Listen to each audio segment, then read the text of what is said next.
Hello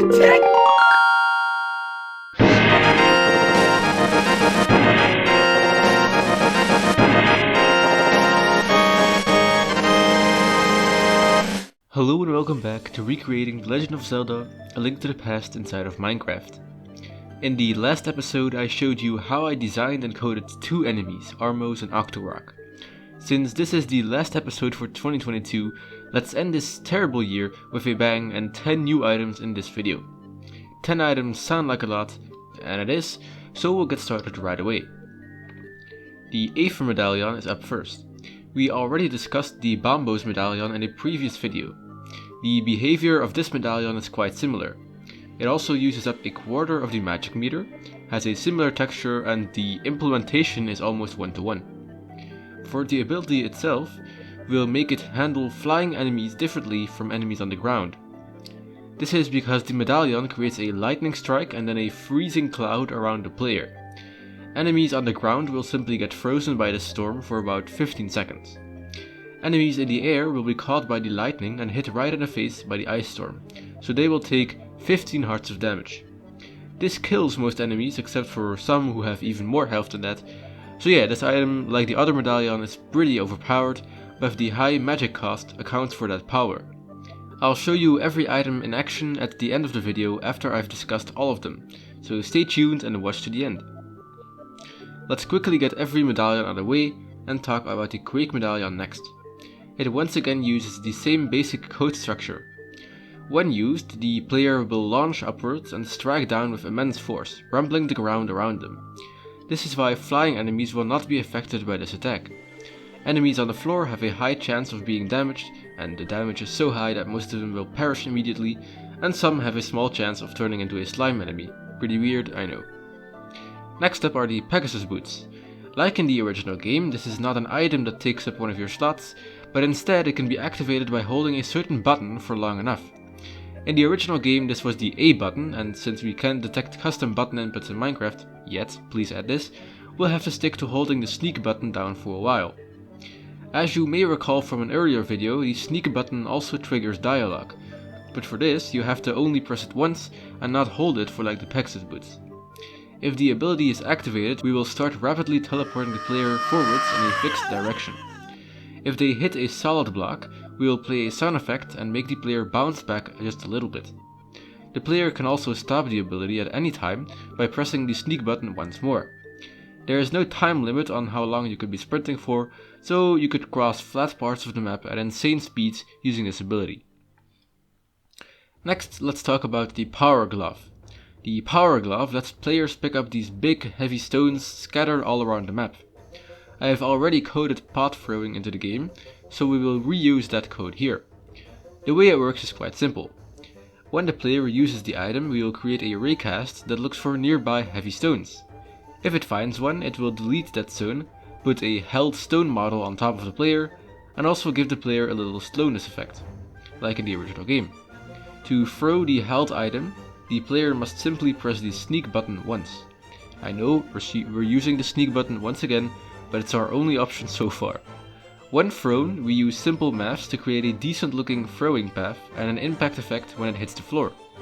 I've also added the according sound effects from the original game. The Titan's Mitt will be a short item to discuss. The Titan's Mitt is basically the exact same thing as the Power Glove, except that it can pick up skulls and heavy rocks. The code is once again reused. Apparently, Link never learned how to swim properly because he needs flippers in order not to drown. He can survive in these shallow bodies of water, but not in these deep parts. For that, he has to wear Zora's Flippers. Implementing this is simple, but making the player properly drown underwater if they aren't wearing this is harder. I don't want you to just die, that'd be quite underwhelming, so what I did instead was I forced the player down to the bottom of the body of water if they weren't wearing flippers. This was a rough force that couldn't be escaped by swimming up, meaning you were left to just drown by yourself. Another iconic Zelda item is the lamp. The lamp uses up magic in A Link to the Past and can light up these lanterns. It's unlocked quite early in the game, so it's an important item to get right. When used, we can send out a raycast to check for lamps. Every lamp is hard-coded for now, but I might change that later. It will use some magic and place fire on top of the lamp. That's it, that's the whole item. The magical boomerang is a stronger version of the regular boomerang. I copied over the original code and then altered some of the values to make it go farther and faster. It now also deals more damage to enemies when hit. Maybe in the future I could add more unique functionality to this version of the boomerang. Magic powder is another incredibly simple item. I think you start to see why I compiled 10 items into one video. We once again use a raycasting system to detect if anything that can be affected by the powder is nearby. One example of this is Buzzblob, who will turn into a Cukeman when hit with the powder. Cukeman is the same as a normal Buzzblob except he can be talked to and he has all sorts of funny dialogue interactions. We also added some of those to recreation. So yes, that is also a new enemy in this video. You guys are really being spoiled today. Finally, I want to show you one more item, the Magic Hammer. The Magic Hammer is another simple item that comes with the default sound effect and also uses up some of your magic. I think a slamming hammer animation could do here, but I'm not close to being able to make that, so we'll have to wait and see whether Reeves is up for the challenge of animating that. The Magic Hammer has a few basic features. It can break certain types of blocks, and those haven't been added yet because their dungeons haven't been built, but there's a piece of code ready for them. And it can also be used on frozen enemies to kill them in one slam. This last feature with the frozen enemies also has a 25% chance of dropping a big magic container. After that, the Magic Hammer has quite a few unique functionalities for certain enemies like Terrorpin, who can be flipped on his back since otherwise he's invulnerable. Now it's time to show off all 10 items in the game. Let's take a look. Alright, so we're going to be showing off 10 items right now, which is probably going to take a long time, so I'll get through these quickly so that this video doesn't become like 20 minutes long. So the first item that we're going to use is the Ether Medallion. This can be found in the special weapons menu right here. It is this one. So let's summon some enemies and show it off in action. Okay, there we go. And now let's use the item. Actually, oh god, my magic meter is actually empty. Alright, let's use this item on both of them so that we get them close together. And there we go. And they were both obliterated. And they dropped some rupees. Neat. Alright, so the next item that we're going to show off is the Quake Medallion. So that's right here next to the Bombos Medallion. And we're also going to use this onto Octoroks because, you know, they just do the trick. And as we get close, they have to get close together, otherwise this won't work. Oh god. And do it. And butter. They're both dead. So they have a chance to turn into a slime, but, you know, the slime doesn't actually exist yet. Next, we're going to show off the Pegasus Boots. Now, the Pegasus Boots are activated by holding Shift. And there's actually a scoreboard value that indicates whether the player has unlocked this. So right now I can check if I have it by doing get as has Pegasus. So right now the value is 0, meaning if I hold Shift, absolutely nothing will happen. But if I set this value to 1, so the value is now 1, and if I now hold Shift, there you go, we zoom off into the distance. So while you're doing this zooming, you can also just press Shift again to cancel it, which you're going to show off right now. And there you go, that's how to cancel it. So it also does a little bump back against the wall. I can show that again. There we go. One thing I would add here is that it fixes your camera angle, so you can't turn around like this. That's kind of weird. You wouldn't be doing that in real life. So maybe I'll fix that, but I think it was really good for now. So next up we have the Power Glove. The Power Glove allows you to pick up big stones. Now big stones right now are represented by the dead tube coral blocks. So we're going to go into Game of Creative and place some of those down. Okay, so here you have it. Let's place like a couple down randomly. There we go. And now let's go back into Game of Adventure and equip the Power Glove. The Power Glove is right here. And it says right click to lift heavy rocks. So we're going to stand in front of this one. And there we go. As you can see, we got a little sound effect, also a little slowness effect right here. And then we also have this on our heads. So the reason why it looks like this is because the model that is used to put the heavy rock on the player is not finished yet. Meaning right now it just looks like I'm wearing a unused texture hat, but we can easily fix this by adding a texture later. If I now press Shift, it will drop the rock and it will also be an untextured model. Just like that. So I can keep doing this once again. There is a little cooldown, but it's pretty hard to notice. And that cooldown is just there to prevent anyone from breaking the game. So the next item is also pretty similar. It's the Titan's Mitt. It has the same basic functionality, except you can actually lift two things with this. First off, you can lift these skulls. So if we use the Titan's Mitt on these skulls by once again right clicking, as you can see, we pick up the skull with the same sound effect. Once again, this has no texture, and it also says held skull here, throw it away by pressing shift, which we're gonna do, and it has the exact same effect, except the particles have a different color based upon what you're picking up. Like that.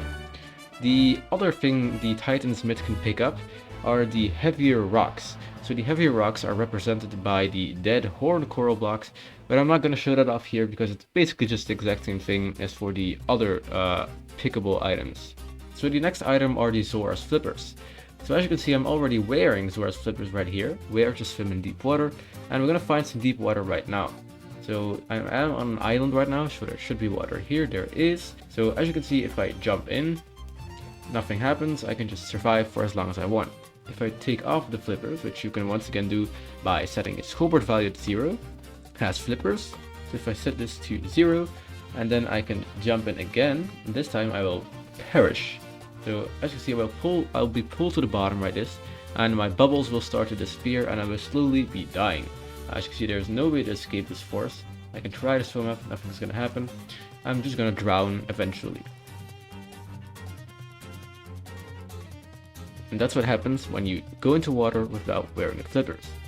So the next item is the lamp. Now showing off the lamp is pretty difficult since I don't actually see anything around here that I could use the lamp on, but we can show the basic mechanics without actually having a lantern here. So this is the lamp. It once again uses some of your magic. I only think it uses 1 magic point out of the 60 maximum that you can have. So if you do it right now, it displays this little particle, plays a little sound effect, and it removes some of your magic. Sadly, since there's really nothing built here, I can't really show off the item in its full potential with it actually lighting up lanterns, but the basic mechanic is there. All it needs is some coordinates and then it can light up the lantern. The next 3 enemies all have magic in their names, because like most items in the game, they use some of your magic meter. First one is the magical Boomerang. I've already showed off the Boomerang in a previous video, and this one is pretty similar. Except it actually goes farther, and I think it does more, and it also does more damage. To make things simple and to also keep all of these items restricted to this nice little structure that I have here, I have put the boomerang in the same spot, the magical boomerang in the same spot as the boomerang, and you actually need to change a command in order to reach it. So we're gonna set myself a boomerang tier. I'm gonna set it to 3. So if I do that right now and I go back into the menu, here we have the magical boomerang, throw faster and farther. So I'm gonna take it right now. It also has a little enchanted glint. So here's some armors, and one thing I have to mention is that between recording the previous part of this video and recording this part of the video, I actually managed to add some new functionality to the magical boomerang, which is that it can steal some of the enemy's health and bring it back to you. I think it steals like a quarter of their health. So I'm gonna start by taking some damage. Just like that. And then we're gonna hit him, and I can see how much damage I get, how much health I get back. So when the boomerang gets back to me, it will play a damaging sound effect, but that's actually because I'm applying negative damage to the player. So there we go. And there we go, I actually got some health back. Let's do it again. And there we go. So as you can see, that's a cool mechanic that I added to it. I think it gives it a lot of personality, and it might be a little overpowered, but we can always change the values and make it like give you only an eighth of the health instead of a quarter. So the next item is the magical powder. So the magical powder, as I said, has an effect on Buzzblob. So we're gonna summon Buzzblob right here. Summon Buzzblob, and there you go. And we're going to sprinkle this magic powder on him. Now, you'll be able to tell that he actually has changed to a Cubeman, but the only difference is that he doesn't actually have a texture yet, so he'll also just look like a Buzzblob. So now he has turned into a Cubeman. You can actually notice this difference because you can actually interact with Cubemans and talk to them by pressing shift. So this is what he's saying. I heard there's a rare artifact called a sphere somewhere in this world. Could you show it to me? So this is obviously a gag on the fact that Minecraft is full of cubes. He actually has a lot of different texts that relate to the lore, so we can spam this. One of these is actually a reference to an actual Easter egg in A Link to the Past. these are a lot of obscure secrets, so if you know what secrets these are referring to, let me know in the comments and I will confirm whether you're right or not. And we can always just add our own Easter eggs to the game like this, which I really like. So the final item I want to show off is the magic hammer. Now before I show that item off, I actually do want to kill this guy. Why are we still here? Just to suffer? So the magic hammer can be found right here. So as I said, I kind of want to add an animation to it. And right now there isn't any animation yet. As you can see, it just takes away your magic and plays a little sound effect like this, which is kind of boring. And I also want a cooldown on it, but to add a cooldown I kind of need to know how long the animation is going to be. So the first thing I'm going to show off here is that frozen enemies can be killed in one hit by this. So I'm going to take the ice rod as well. I'm going to go ahead and take another buzz blob, why not? And we're going to use the ice rod on him to freeze the guy. There you go, buzz blob is now frozen. So now I can use the hammer and he's dead. So as you can see, this time he dropped a big magic jar which fills up my magic meter. So another cool functionality is with the enemy terror pin, which he doesn't have a model yet, but I can show him off right now. So we're going to summon terror pin right here. There he is. So as you can see, by default you can't actually hit him. You could try to do it, but it just won't work, because you're actually just hitting his back. What you need to do is use the magic hammer near him to create a shockwave and knock him over so you can damage him on the back. So I'm going to do that right here, and there we go. He can't actually move right now because it's on his back, but we can damage him right this. But as you can see, he will flip around again after some time, and I can't hit him anymore because he's back on his feet. So I'm going to do this again, there you go, and there we go, he's dead. And he also dropped, what is it? 5 arrows, there we go. And those are all the items. I really hope you enjoyed all of these. If you have any suggestions, any ideas, any feedback that you'd like to give about any of these 10 items, please let me know in the comments. Any questions are also welcome. I wish you a very, very happy 2023, and back to the court of Casper. And there we have it. 10 new items completely finished. Some of you may be thinking that I'm spitting out these things way too quickly and that I'll run out too quickly, but that's far from the truth. Nearly 100 enemies have been coded, so I have lots to talk about. One issue, however, is that I'd like the enemies to have been modeled once I show them off in a video, and currently only about 5 of them have been modeled. Reeves and I are both quite busy with school, and modeling takes a while longer to do than coding, so it's not that simple. Luckily, I can promise you 2 or 3 new enemies to be shown off in the next video on January 31st. If you're watching this video on the day of the upload, then I wish you a happy new year, and hopefully 2023 isn't as bad. I doubt it though.